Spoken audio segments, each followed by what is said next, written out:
oui, la femme peut prêcher la parole de Dieu. Je vous rappelle, lorsque les disciples étaient dans la chambre haute en train d'attendre le Saint-Esprit, la parole de Dieu nous dit qu'ils étaient au nombre de 120.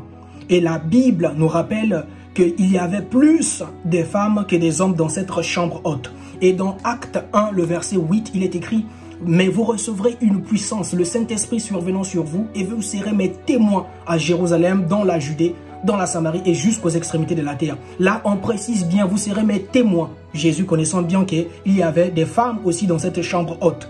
Troisième point, lorsque Jésus est ressuscité, la première personne qui découvre cela, c'est une femme. Et elle a été établie missionnaire d'aller annoncer partout que Jésus venait d'être ressuscité. Troisième point. Et le dernier point, nous allons voir dans Joël 2, le verset 28, il est écrit « Après cela, je répandrai mon esprit sur toute chair. Vos fils et vos filles prophétiseront. Vos vieillards auront des songes. » Qu'est-ce que ça vous dirait d'avoir un Dieu qui fait preuve de discrimination, d'avoir un Dieu qui fait preuve du machisme? Ça n'a pas de sens. Dieu est un modèle. Jésus est un modèle.